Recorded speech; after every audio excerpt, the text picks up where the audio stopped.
Hello students. In today's class, let us continue with our discussion on length measurement. So in this class, we will study about devices that are used for measuring large distances. So we will look into the working principle of radar, sonar and laser rangefinder, which are used in measuring large distances. Apart from these, we have systems like GPS, and also there is another method called parallax that is also used to measure very large distances like kilometers. So for the normal purpose of finding the distance to an observed object, we have these devices: radar, sonar and laser rangefinder. First, what is a radar?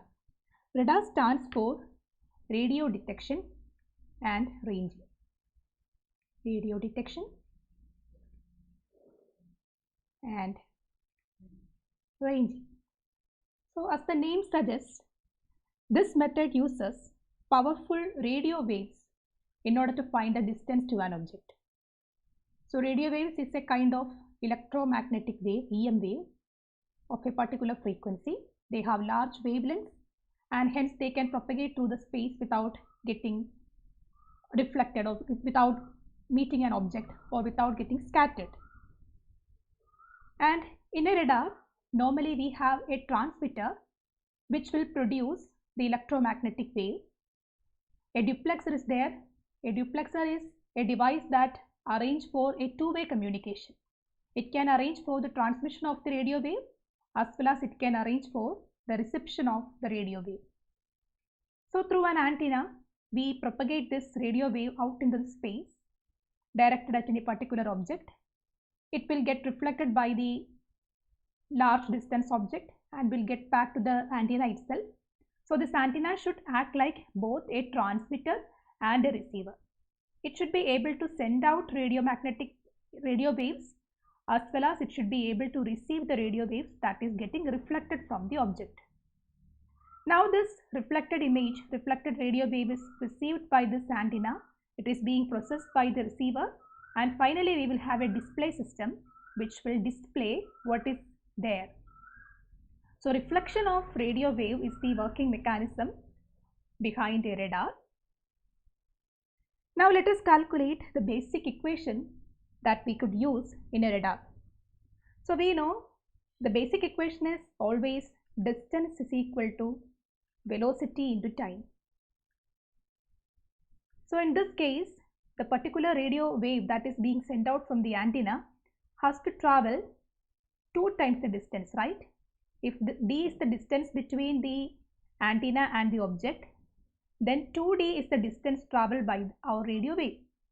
So we can write 2d is equal to the velocity of the radio wave is c, let the time taken be t.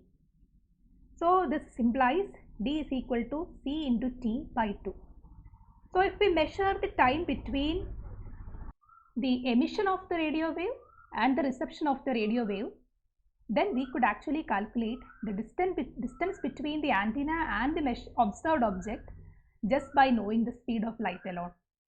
So this is the basic mechanism behind the working of radar. So as you know, c is a constant value in air. It is 3 into 10 raised to 8 meter per second. Now coming to the working principle of sonar.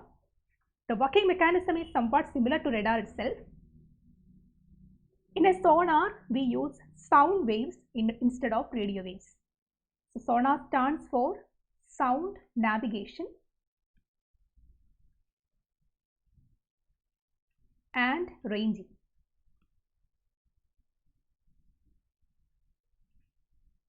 In this technique, we will be producing sound waves, or we will try to detect the sound waves produced by other vessels, submarines or other fishes or animals. And basically there are 2 different types of sonar, an active sonar and a passive sonar. In a passive sonar, we do not produce any sound wave. The device would not be producing any sound wave. Suppose we are looking for any objects under the sea from this ship.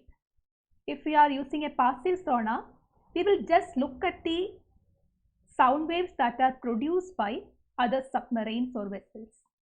It is just passive, it is sitting passive and listening.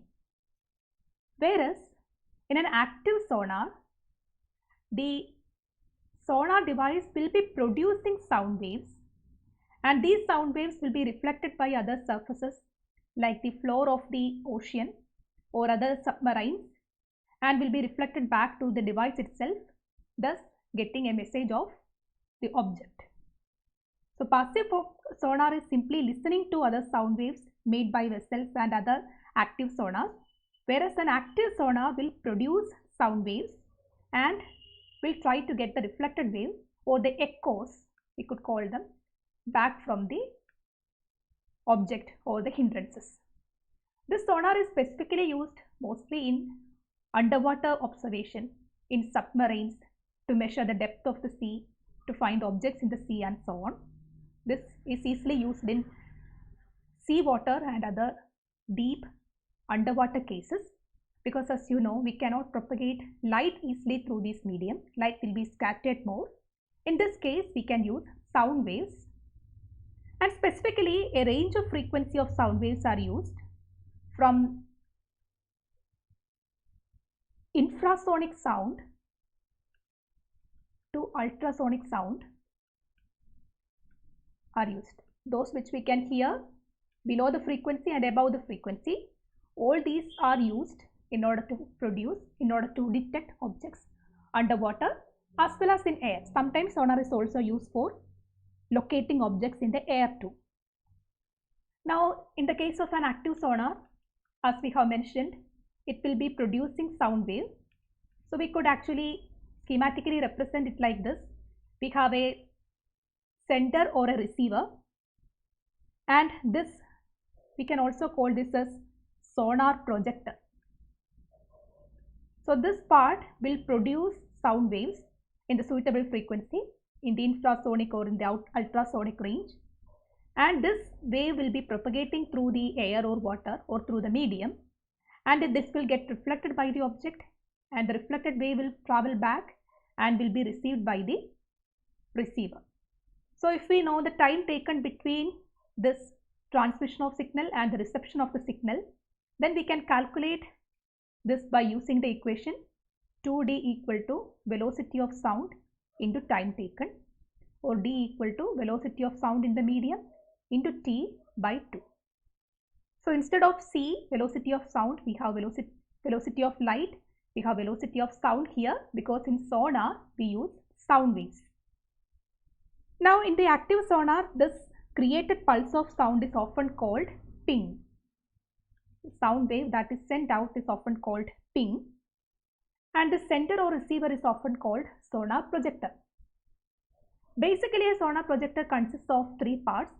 It has a signal generator that will produce sound waves of suitable frequency. Then we have a power amplifier system in order to amplify the signal, in order to give it suitable power. And finally, we have a transducer, an electroacoustic transducer. And this transducer is able to convert electric signal to sound signal and sound signals back to electric signals. So when this sonar wants to send out sound signal, it will convert the electrical signal into sound waves and it will propagate. While it is receiving the reflected wave, it will convert the sound signal into electric signal and feed back into the system. So that is the basic principle of a sonar projector. And finally, as you will study later, transducer is a specific kind of device that can convert one form of signal to another form. Here, electroacoustic transducer can convert electric signal to acoustic signal and acoustic signal back to electric signal. That is a part of our sonar projector. And finally, there is also a beam former that is used in a sonar, and this beam former is to focus this signal, this sound signal, or to say collimate this acoustic power into a beam, and which will be swept across particular angles where we want to look for this specific object. And this is the basic mechanism of a sonar. Now finally, coming to the third device that we could use to measure large distance, laser rangefinder. Here we will use laser beams in order to find the distance to an object. So this has a very similar mechanism to both radar and sonar. Here, instead of radio wave or sound wave, we use visible laser signals, that is produced from a laser. This laser beam will be sent out to an object and will be received back by this device, and we will measure the time taken for this reception. So we can actually find the distance using the formula 2D. 2 times the distance is equal to C into T, or D equal to CT by 2. So if we happen to know, or if we can find the time taken between the sending out of the signal and the reception of the signal back, this time will indicate the distance between the object, distance towards the object. So as you can see, if D is the distance, then what is the time taken for the signal to be received back? So important thing to note is that here laser pulse is used to measure distance. In a radar we use radio wave, in a sonar we use sound wave, and in a laser rangefinder we use laser pulse that are sent out and reflected by an object to measure the distance. And even we can measure the velocity of this object, because you might have heard about the term Doppler effect, right? So if a body is moving, then this reflected signal, this reflected laser pulse will have a Doppler effect, and we could actually find the relative velocity, or the velocity with which this body, this object is moving. So that is an additional advantage of this laser rangefinder. And it is also possible that plenty of errors might happen while we measure using laser rangefinder. For example, if we are measuring the distance towards a far hill, sometimes the laser pulse will be reflected by other objects that are nearer, like a near hill or the leaves of the trees and so on, and this will be received back by the laser rangefinder. In that case, this might cause some errors, because we will be getting signals from nearer objects, and we will confuse the time taken T. Time taken will be shorter, and the distance measured will be automatically incorrect. So that is the possibility of occurrence of errors in these kinds of devices, especially since we are using visible rays. This chances of occurrence of errors are very high. And finally, what are the applications of this laser rangefinder? Of course, it has military applications. We could use this in military fields to find the distance towards an aeroplane. And in almost every other field where we need to measure the accurate distance towards a distant object, we could actually use any of these devices. In sports or in any other fields where immediate precision distance measurement is required, we can use these devices. So that is about sonar, radar and laser rangefinder. You can think about their working mechanism. You can find other practical applications of these devices. I hope this portion is clear for you. Thank you.